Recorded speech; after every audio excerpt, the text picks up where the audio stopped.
America Russia ಹಾಗೆ Iran ವಿರುದ್ಧ ತನ್ನ ಆರ್ಥಿಕ ಅಸ್ತ್ರವನ್ನ ಇನ್ನಷ್ಟು ಹರಿತ ಮಾಡ್ತಾ ಇದೆ. ಮಾರ್ಚ್ 11ರ ಮೊದಲ ಸಮುದ್ರ ಮಾರ್ಗದಲ್ಲಿದ್ದ ತೈಲವನ್ನ ವಿಲೇವಾರಿ ಮಾಡೋದಕ್ಕೆ ಕೊಟ್ಟ ವಿಶೇಷ ಪರವಾನಗಿಯನ್ನ ನವೀಕರಣ ಮಾಡದಂತೆ ಅಮೆರಿಕ ಡಿಸೈಡ್ ಮಾಡಿಬಿಟ್ಟಿದೆ.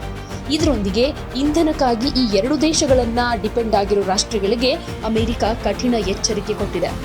ಭಾರತ ವಿಶ್ವದ ಅತಿದೊಡ್ಡ ಕಚ್ಚಾ ತೈಲ ಆಮದುದಾರರಲ್ಲಿ ಒಂದು. ಇತ್ತೀಚಿನ ಸಡಿಲಿಕೆಯ ಅವಧಿಯಲ್ಲಿ ಭಾರತ ರಷ್ಯಾದಿಂದ ಭಾರೀ ಪ್ರಮಾಣದ ತೈಲ ಖರೀದಿ ಮಾಡಿತ್ತು. ಕಳೆದ ವಾರವಷ್ಟೇ ಭಾರತ 7 ವರ್ಷಗಳ ಸುದೀರ್ಘ ವಿರಾಮದ ನಂತರ ಇರಾನ್ನಿಂದ 4 ಮಿಲಿಯನ್ ಬ್ಯಾರೆಲ್ ತೈಲವನ್ನ 2 ಬೃಹತ್ ಹಡಗುಗಳ ಮೂಲಕ ಪಡೆದುಕೊಂಡಿತ್ತು. ಈಗ ರೀಸೆಂಟ್ ಆಗಿ ಮಾತನಾಡಿರೋ ಅಮೆರಿಕದ ಖಜಾನೆಯ ಕಾರ್ಯದರ್ಶಿ ಸ್ಕಾಟ್ ಬೆಸೆಂಟ್, ರಷ್ಯಾ ಮತ್ತು ಇರಾನ್ ತೈಲದ ಮೇಲಿನ ಸಾಮಾನ್ಯ ಪರವಾನಗಿಯನ್ನ ನಾವು ಇನ್ಮುಂದೆ ವಿಸ್ತರಿಸೋದಿಲ್ಲ. ಮಾರ್ಚ್ 11ರ ಒಳಗೆ ಸಮುದ್ರ ಮಾರ್ಗದಲ್ಲಿದ್ದ ತೈಲವನ್ನ ಈಗಾಗಲೇ ಬಳಸಲಾಗಿದೆ. ಹಾಗಾಗಿ ಈ ವಿನಾಯಿತಿಯನ್ನು ಮುಂದುವರಿಸುವ ಅಗತ್ಯ ಇಲ್ಲ ಅಂತ ಸ್ಪಷ್ಟಪಡಿಸಿದ್ರು.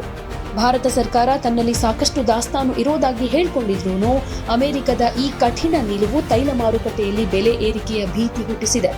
ಮಧ್ಯಪ್ರಾಚ್ಯದಲ್ಲಿ ಯುದ್ಧದ ವಾತಾವರಣ ನಿರ್ಮಾಣವಾದಾಗ ತೈಲ ಬೆಲೆ ಏರಿಕೆಯನ್ನು ತಡೆಯುವುದಕ್ಕೆ ಟ್ರಂಪ್ ಸರ್ಕಾರ ಈ ವಿನಾಯಿತಿ ಕೊಟ್ಟಿತ್ತು. ಆದರೆ ಈಗ ಈ ಅವಧಿ ಮುಕ್ತಾಯವಾಗ್ತಾ ಇದ್ದು ಅಮೆರಿಕ ಮತ್ತೆ ಈ ದೇಶಗಳ ಮೇಲೆ ಗರಿಷ್ಠ ಒತ್ತಡ ಹೇರೋ ತಂತ್ರಕ್ಕೆ ಮರಳಿದೆ. ಒಂದು ಕಡೆ ಅಮೆರಿಕ ಬಿಗಿ ನಿಲುವು ತಾಳಿದ್ರೆ, ಇನ್ನೊಂದು ಕಡೆ ಓಮನ್ನಲ್ಲಿ ಅಮೆರಿಕ ಹಾಗೆ ಇರಾನ್ ನಡುವೆ 2ನೇ ಸುತ್ತಿನ ಶಾಂತಿ ಮಾತುಕತೆ ನಡೆಯುವ ಸಾಧ್ಯತೆ ಇದೆ.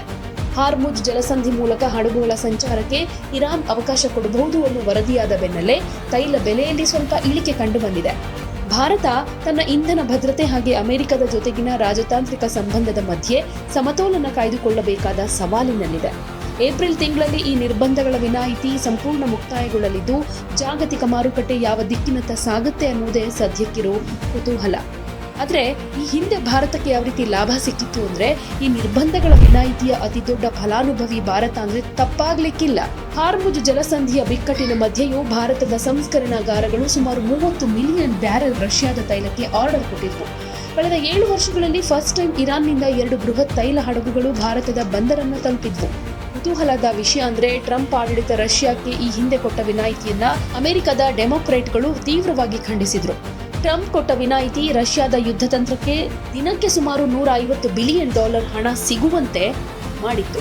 ಇದು ಉಕ್ರೇನಿಯನ್ ಮಕ್ಕಳ ಹತ್ಯೆಗೆ ರಷ್ಯಾ ಬಳಸ್ತಾ ಇರೋ ಹಣ ಅಂತ ಸೆನೆಟರ್ ರಿಚರ್ಡ್ ಬ್ಲೂಮೆಂಥಾಲ್ ಕಿಡಿಕಾರಿದ್ರು. ಇನ್ನು ಮುಂದೆ ಭಾರತ ರಷ್ಯಾ ಅಥವಾ ಇರಾನ್ನಿಂದ ತೈಲ ಖರೀದಿ ಮಾಡಿದ್ರೆ ಅಮೆರಿಕದ ಕಠಿಣ ನಿರ್ಬಂಧಗಳನ್ನು ಫೇಸ್ ಮಾಡಬೇಕಾಗಿ ಬರಬಹುದು.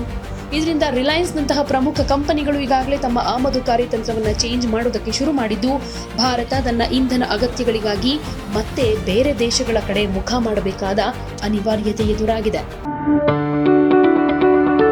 ಯಾವುದೇ ಸುದ್ದಿಯ ಅಪ್ಡೇಟ್ ಅನ್ನ ಮಿಸ್ ಮಾಡ್ಕೊಳ್ಬಾರ್ದು ಅಂದ್ರೆ ಈಗ್ಲೇ ಒನ್ ಇಂಡಿಯಾವನ್ನ ಸಬ್ಸ್ಕ್ರೈಬ್ ಮಾಡಿ. ನಿಮಗೆ ಬೇಕಾದ ಭಾಷೆಯಲ್ಲಿ ಎಲ್ಲಾ ಸುದ್ದಿ ತಿಳಿಬೇಕು ಅಂದ್ರೆ ಒನ್ ಇಂಡಿಯಾ ಆಪ್ ಅನ್ನ ಡೌನ್ಲೋಡ್ ಮಾಡ್ಕೊಳ್ಳಿ.